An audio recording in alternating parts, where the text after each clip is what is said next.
E dando sequência nas nossas entrevistas com os vereadores eleitos de Lucas do Rio Verde, os eleitos na última eleição, nós vamos falar com Hélio Kaminski hoje, com ele que foi eleito pelo PL. Primeiramente, Hélio, bom dia e obrigado por receber o convite de estar conosco nesta manhã. Bom dia, João Ricardo, bom dia, Ademir, bom dia a todos da rádio, bom dia a você, ouvinte, eu que agradeço a oportunidade, João. Muito bem, Hélio, você é empresário no ramo de transporte e encomendas em Lucas do Rio Verde, sendo morador há 16 anos aqui em nosso município. Com sua trajetória empresarial, influenciou como que essa trajetória tem influenciado a sua decisão para a parte política do município de Lucas? Bom, João, quando eu entrei no ramo de transporte e encomenda, lá no ano de 2010, eu fazia apenas a terceirização das entregas, mas eu percebia que a qualidade do serviço, o prazo de entrega não estava legal, porque eu não fazia o transporte de Cuiabá a Lucas do Rio Verde. E eu percebia que existia uma insatisfação muito grande da parte dos clientes finais com relação ao prazo, ou seja, a qualidade que eu estava entregando, pelo fato de ter parte do serviço que era terceirizado, não estava satisfazendo. E foi justamente aí que eu, de forma muito ousada, lá em 2014, juntamente com a minha sócia, nós abrimos a rota Cuiabá-Lucas do Rio Verde. Eu faço um comparativo muito grande, sabe? Da mesma forma que eu buscava um serviço de excelência, um serviço eficiente dentro da empresa, e nós conseguimos.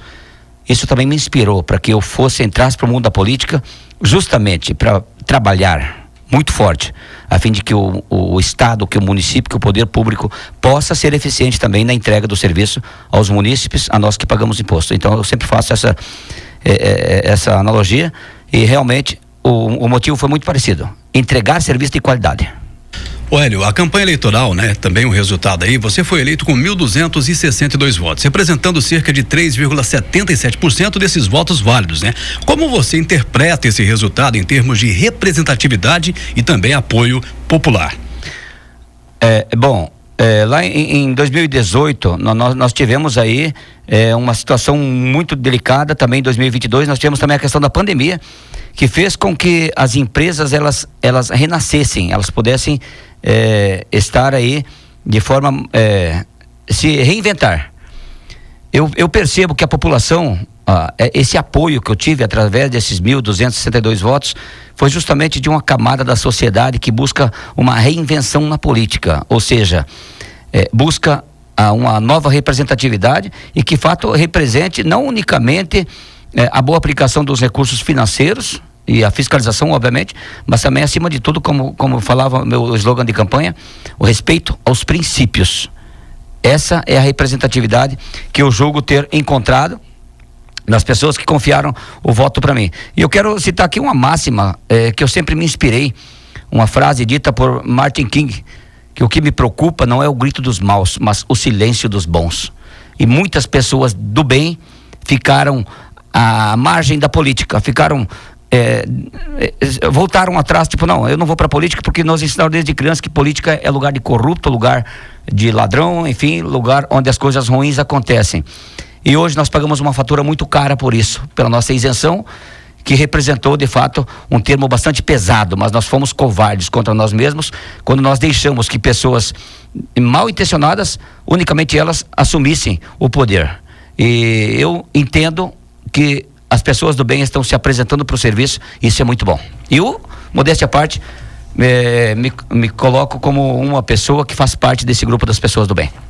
Hélio, durante a campanha, quais foram as principais demandas que você percebeu da população de Lucas do Rio Verde, e como você pretende atendê-las a partir do ano de 2025, quando você assumir então a cadeira na Câmara Municipal?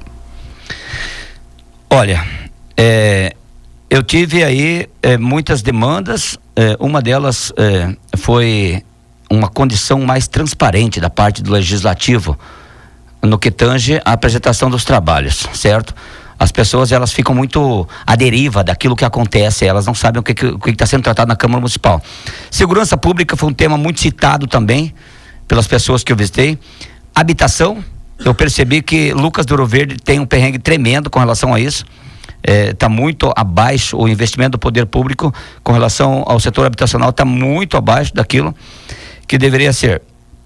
Melhorias na área da saúde, um perrengue muito grande que eu encontrei e que as pessoas me buscam desde lá de 2008, quando eu cheguei em Lucas do Rio Verde, e eu percebo essa deficiência no atendimento, é a questão da creche. O atendimento da creche precisa ser estendido, precisa iniciar mais cedo, precisa encerrar mais tarde, e ele não pode ter interrupção para o almoço. Por quê? Porque muitas pessoas, a gente está cansado de falar isso e vai continuar falando enquanto não se resolva, sabe?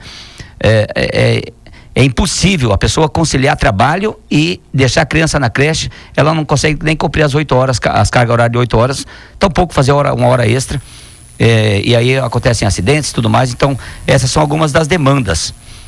Com relação a fazer com que elas se concretizem, eu percebo, João Ricardo, Ademir e demais ouvintes da rádio aqui, eu percebo que existe havendo vontade política, tudo é possível que aconteça. Veja bem, a questão da creche vai muito além de um atendimento eficiente. A questão da creche, para você entender direitinho, ela é uma situação que acaba gerando mais divisas, ou seja, a família que consegue cumprir a sua carga horária, o pai, a mãe, automaticamente consegue trazer para casa o pão de cada dia de forma mais farta, ou seja, você vai melhorar o seu salário. Então essa questão da creche vai muito além de apenas um atendimento melhor. Isso aqui aquece a economia também. Na área da segurança pública, como eu citei, que é uma demanda que eu fui cobrado isso durante a campanha, enfim, detectei em meio à população. A sugestão que eu tenho seria 2 pontos de apoio, 2 containers, poderia ser, um na saída da Ponte de Madeira para o Morocó ali, e outro no Industrial 5, com viaturas devidamente equipadas, durante a noite, preferencialmente, enfim, que dariam a sensação de segurança. O pessoal do Industrial 5, a sensação de insegurança lá é algo muito grande, e nós nos preocupamos muito com isso. Corrigindo aqui então, João, Ricardo e Claudinei, guerreiros com quem eu estou falando aqui, reforçar a minha satisfação de estar com vocês. Melhorias na área da saúde, óbvio que é uma tarefa difícil de ser solucionada, mas nós vamos correr atrás sim. Lucas do Rio Verde, para o tamanho da população que nós temos aqui, já cabe aqui um hospital municipal, de repente um hospital regional, para suprir a demanda. Nós temos ótimos profissionais no hospital, claro que sim, mas a demanda está muito acima daquilo que nós tínhamos há 12, 15 anos atrás, e nós percebemos que esses investimentos meio que pararam. Nós precisamos de forma urgente resolver isso. Como resolver isso, Hélio? É muito recurso? Tudo bem, vamos correr atrás. Graças a Deus nós temos ótimas pontes com relação a deputados estaduais, deputados federais também. Vamos correr atrás de recursos com relação a isso. Um detalhe relacionado à saúde, que eu fui abordado com relação a isso, o processo de hemodiálise é feito hoje. As pessoas sofrem muito viajando para cidades vizinhas para fazer hemodiálise, já convivem com essa dor. Nós temos uma estrutura física, então de repente contratar um profissional ou mais, se for necessário, e um equipamento que seja operado aqui em Lucas do Rio Verde, e o processo de hemodiálise seja feito aqui mesmo.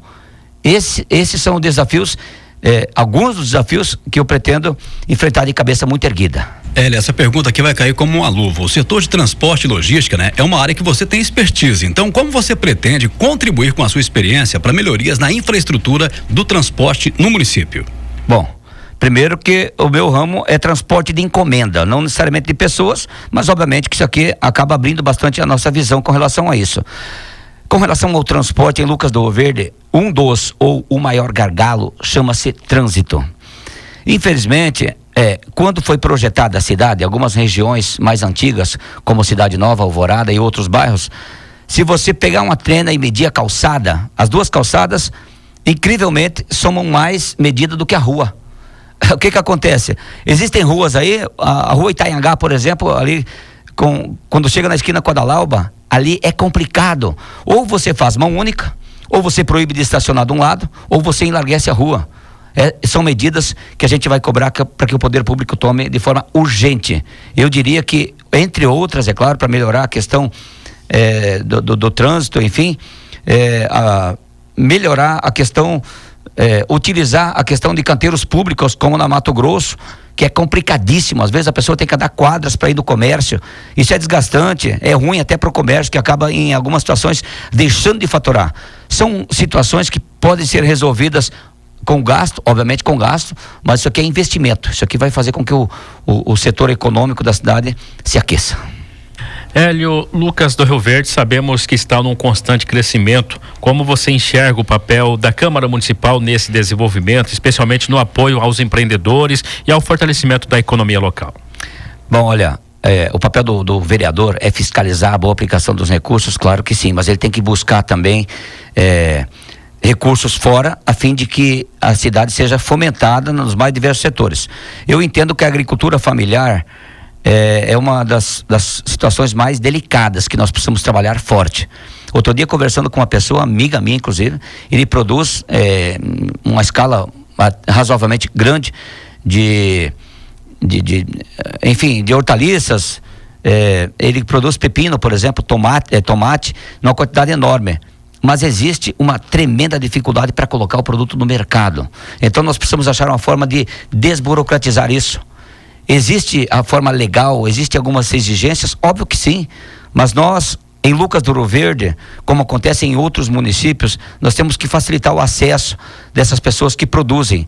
E mais do que isso, fazer com que as pessoas que ainda não produzem e que têm a sua área possam fazer com que a produção aumente, fazer com que o emprego e a renda aconteçam.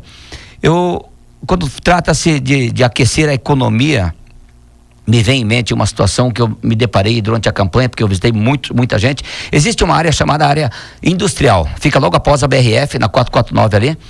Existe ali um acesso, e ali perto da Fundação Rio Verde, mais ou menos, à direita ali, para quem vai para Itaporá. E eu me deparei, visitei alguns empresários. Olha, é de pasmar. A pessoa fez um investimento altíssimo numa indústria e ela não consegue tocar a indústria porque a demanda de energia não supre a necessidade dela, ou seja, não tem cabeamento suficiente. Hélio, mas a concessionária Energisa é um órgão contratado pelo governo estadual. Tudo bem, mas eu tenho dito tanto, eu tenho falado, e algumas pessoas me rebatem: Hélio, mas você está querendo fazer um plano de trabalho dentro de prerrogativas que não são do vereador. Claro que são. O vereador é a primeira ponte entre o povo e o poder executivo. E eu vou mais longe, não é só o poder executivo municipal, não. Se nós não gritarmos aqui, jamais deputados estaduais ou federais vão saber que o município precisa de investimento.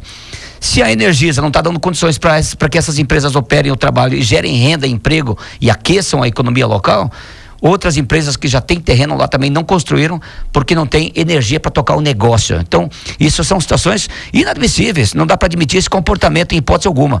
Nós vamos correr atrás disso e de forma incansável. Disso podemos cravar. Hélio, sendo eleito aí pelo PL, né? Como você vê a possibilidade de diálogo e parcerias, representantes aí de outros partidos dentro da Câmara Municipal, tendo em vista ser aí o único vereador, né? Que não faz parte do arco de aliança do prefeito reeleito Miguel Vata. Então, Claudinei, eu tenho até ouvido a piada na rua assim, piada entre aspas, né?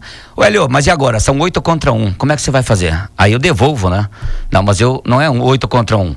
Porque comigo está a população. Então, agora, tratando desse assunto, eu falo assim com toda certeza absoluta. O primeiro crivo popular a gente enfrenta quando a gente vai pedir o voto. Eu confesso para os senhores que eu fui hostilizado em algumas situações de campanha. Por quê? A primeira coisa que ela olha para ti e fala: então depois de 4 anos você está aqui de novo, né? É complicado isso. O sistema da velha política, ela desgastou, ela fez com que a política hoje seja vista de forma muito pejorativa. Eu digo para os senhores assim: tudo que for pro bem da população, o vereador Hélio Kaminski, Hélio da Boys Express, como conhecido, vai votar junto, sim. Projetos que vêm da prefeitura, que vêm de vereadores que não estiveram comigo, não tem problema não. O que for pro bem do povo, eu estarei votando junto. Agora, se os demais pares não votar comigo nos projetos que é pro bem da população, quem vai dar essa interpretação e avaliar o comportamento deles não sou eu, é a própria população que votou neles. Isso, a mídia social hoje faz com que as mensagens cheguem em bom tempo. Então é uma coisa que muito pouco me preocupa isso, a questão, mas você é o único de oposição. Isso não me preocupa, porque a população está aí. Eu vou me comportar de forma muito honrosa diante dos votos que eu tive, e eu tenho a plena certeza que os demais que vão estar lá vão usar o bom senso também com relação a isso. Muito bem. E em sua opinião, quais serão as principais parcerias que você gostaria ou que vai buscar entre o setor público e privado para avançar, né, na geração de emprego, mobilidade, infraestrutura e demais crescimento que o município necessita ter a partir do ano que vem e já também, claro, nesse ano que já está quase que encerrando? Bom, as indicações, os projetos, os requerimentos que eu devo fazer serão todos dentro de um consenso, dentro de uma lógica palpável e obviamente que sejam solicitações plausíveis e fáceis ou possíveis de serem atendidas. Com a questão da mobilidade, eu tenho um bairro aí que inclusive eu visitei ele durante a campanha, um bairro que eu já morei, inclusive vou citar, é o bairro Dalmaso. Algumas pessoas ali, eu não estou incentivando isso e dizendo que é o correto, mas elas acabam andando na contramão na Avenida Cerrado por falta de um contorno. Então, é uma coisa tão simples. Ou então a pessoa tem que voltar ali, andar uns 300, 400 metros. Quem mora ali e passa por ali 4 vezes por dia, fica difícil isso. É tão fácil você cortar ali, fazer um contorno, para que as pessoas tenham acesso, não andem na contramão. Enfim, são pequenas coisas fáceis de serem resolvidas, certo?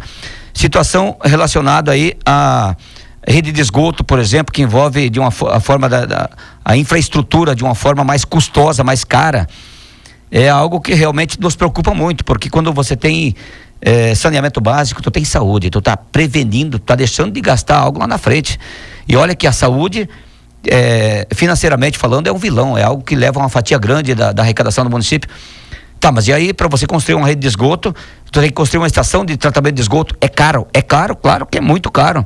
E aí, me permitam, eu ouvi uma piada de muito mau gosto da parte de um assessor, de um deputado, algum tempo atrás, que eu fiz questão de nem gravar o nome do cara, falando assim: olha, Hélio, esquece esse negócio de rede de esgoto, porque isso aqui é um investimento altíssimo, e político nenhum tem interesse em sepultar o dinheiro debaixo do chão. Político quer ver a sua placa bonitona na fachada de uma escola, de um hospital, mas ele não quer apenas uma plaquinha simbólica ali e o recurso altíssimo sepultado às suas emendas. Esse é um pensamento trágico da velha política e nós não pactuamos com isso em hipótese alguma. Nós precisamos pensar em dias melhores para o povo que está vindo aí. Uma cidade muito boa para se morar, como Lucas do Rio Verde. Infelizmente, a maioria dos bairros não tem rede de esgoto. Isso é catastrófico. É um projeto a longo prazo, ou de médio para longo, sim, mas se nós não levantarmos a cabeça e não gritarmos agora, como eu tenho dito, nós vamos ir dessa para outra vida, nossos filhos, nossos netos estarão aqui sem ter rede de esgoto. Então a hora do grito é agora. Hélio, aqui é o ouvinte Lucélia Sacomori, tá parabenizando você pela eleição e acredita que você fará um belíssimo trabalho. Pra gente caminhar já aqui pro final, até por causa do nosso tempo, né? Gostaria que você deixasse uma mensagem à população de Lucas do Rio Verde, que confiou o voto a você, inclusive perguntar que legado específico você pretende deixar após a conclusão do seu mandato. Olha, como disse, como falava o meu slogan de campanha, exigir a boa aplicação dos recursos financeiros e fiscalizar, obviamente, mas exigir respeito aos princípios da família. A família é o que nos sustém. O direito de liberdade, o patriotismo, enfim, os pilares que sustentam a nossa base, isso é o que nós vamos defender até o último momento. Fazer com que a política seja vista sob a ótica de uma pessoa que foi eleita, não... uma pessoa que foi eleita não unicamente, como eu acabei de falar, para defender a boa aplicação de recursos financeiros. Esse é o principal legado. Projetos como o gabinete itinerante, é uma promessa de campanha e que eu vou estar, obviamente, concretizando, se Deus quiser, já no início do mandato. Eu quero um veículo devidamente caracterizado para buscar a demanda no povo. E principalmente, Ademir, ou melhor, Claudinei, e João Ricardo e ouvintes, principalmente, diminuir a distância entre a população e o seu representante. Ou seja, hoje um parlamentar, uma autoridade política, em algumas situações ele é meio que endeusado, tipo, lá no canto dele, meio que inacessível. Não, eu quero ser acessível para a população e honrar muito bem o apoio recebido. Só frisar para fechar aqui então, eu sei que o tempo está avançando, nós tivemos situações muito difíceis. Passamos por momentos dificílimos durante a campanha, durante a pré-campanha, denúncias infundadas sobre os atos do dia 8. Eu, de fato, fui caluniado, fui denunciado de forma anônima, através da minha advogada, obviamente, que eu estou conseguindo provar que não tinha a mão nisso, não me envolvi em nenhum tipo de terrorismo, nem Lucas do Rio Verde Otávio, fui denunciado para queima da ponte ali, enfim, situações que me envolveram de modo que eu não fosse nem para candidatura. Tinha sido cravado isso para mim que eu não seria candidato. Se eu estou aqui é porque Deus tem um propósito para mim e a certeza de que vou honrar muito bem o apoio recebido de cada cidadão luverdense. 102 em pauta. Patrocínio Agrobágio, a sua concessionária John Deere e Novo Tempo, juntos para o novo por você.